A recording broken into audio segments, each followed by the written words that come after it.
Americans for Fair Taxation presents the Weekly Chairman's Report, written by Steve Hayes, President of Americans for Fair Taxation, and recorded by Bob Paxton, a volunteer with the Florida FAIRtax Educational Association. And now, this week's Chairman's Report. Hello, I'm Bob Paxton with the AFFT Chairman's Report for Friday, June 19th, 2020. Modern Monetary Theory and Why It May Help Pass the FAIRtax. Representative Alexandria Ocasio-Cortez, Bernie Sanders, and a growing number of others in D.C. are pushing for massive new federal spending and don't seem to care about whether the government will have enough money to actually pay for it. Their solution? Just keep on printing more money and keep on running up the federal debt. Now, it's not just members of the Democratic Party thinking this way. President Trump is apparently not too worried about the size of the national debt either.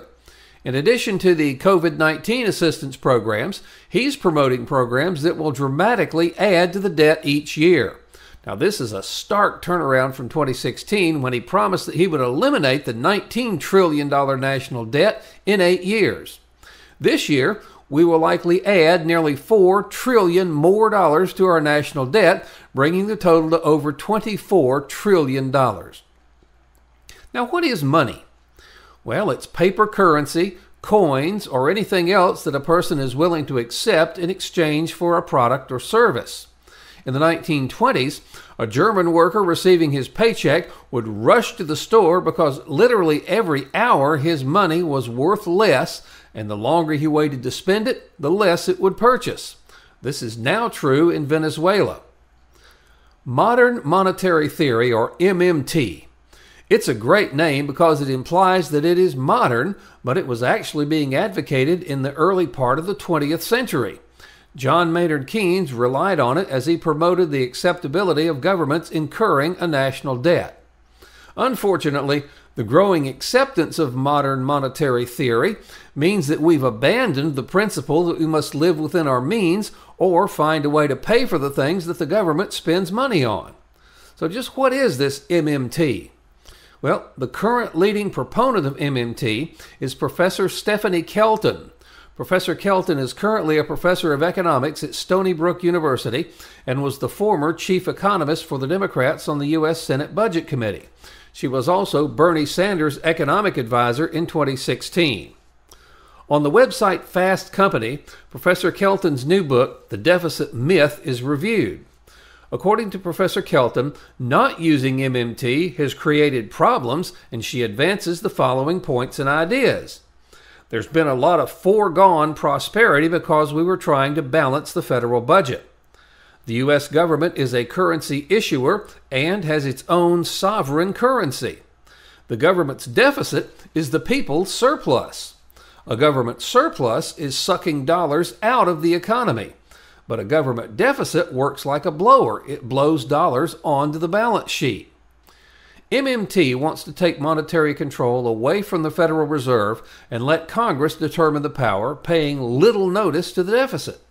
Inflation, not the deficit, she says, should be the major constraint on spending.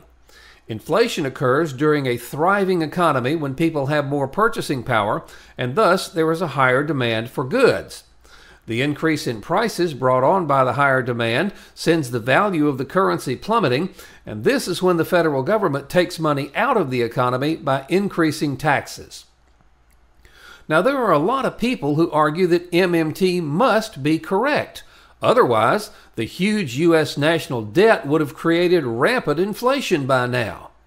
Now, there are others who point to the country with the highest national debt compared to its gross domestic product, and that's not Greece, but Japan, whose debt was 235% of its gross domestic product, yet Japan has almost no inflation. It's an appealing concept. Solve all the infrastructure, education, and health problems in the U.S. with no regard for the cost. Just keep throwing money at the problems and ignore the ever-increasing national debt. It's a concept that is apparently being enthusiastically, albeit quietly, embraced by politicians of both parties, and it's one that we must understand as we look at replacing the corrupt income payroll tax system with the FAIRtax.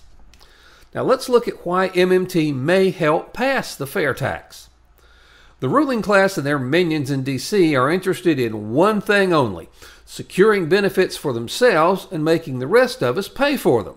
To date, one of their largest moneymakers has been selling income payroll tax benefits to people who can and will pay for them. However, they must be really salivating over the possibilities for wealth presented by adopting the MMT approach to economics. That would provide the ruling class and their minions in D.C. virtually unlimited amounts of printed money that they can provide to themselves and to their friends. There will no longer be the objections, weak as they were. There must at least be some attention paid to the budget deficit. In fact, because federal taxes will likely become less important as the MMT theory of economics is fully applied, there's a high likelihood that the ruling class and their D.C. minions will not want to be bothered with what will become a relatively small amount that they can make by selling tax favors. Ironically, greed is the reason the ruling class and their minions will likely be okay with putting in a simpler federal tax system. Under MMT, selling tax favors will become relatively small potatoes. They'd rather spend their time and efforts diverting virtually unlimited amounts of printed money to themselves and their friends. In conclusion, it's interesting that in November we will be choosing between two candidates who both want to increase the national debt. It will be a choice between who will possibly increase the debt less, how the money will be spent, and which groups will benefit from the additional spending. If MFT is fully adopted, just think of who's going to be making the country's fiscal decisions. A bunch of bureaucrats who have never run a business and who believe that it's just not important that a program operate within a real budget. If a program exceeds its estimated costs, no problem. Just have the Fed print more money. The MMT concept is receiving more and more acceptance, and as noted earlier, if the MMT approach is adopted, the ruling class and their minions will have less and less motivation to sell income tax benefits, as only a very small part of their income will be generated by those activities. Now, of course, it's hard to believe that all of the members of Congress really believe that the national debt can continue to grow and grow and grow with no consequences. At some point, the music will stop and the economy will come crashing down. They just hope it doesn't happen on their watch.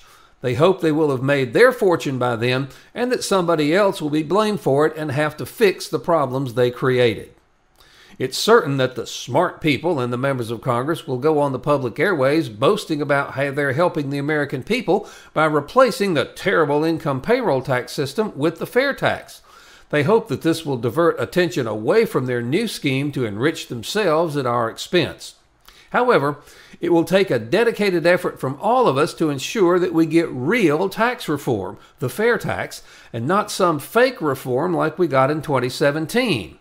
Without constant pressure from the people, we could have a government not only using disastrous MMT principles, but one that continues to impose a terrible federal tax system on us. So, if you're ready to take a very significant step toward wresting control of your government back from a small group of corrupt people and making it possible for all to prosper, go to FAIRtax.org and join us. Then, contact your member of Congress and the President and demand that Congress pass the FAIRtax, the only truly fair tax. This has been the Weekly Chairman's Report, written by Steve Hayes, President of Americans for Fair Taxation.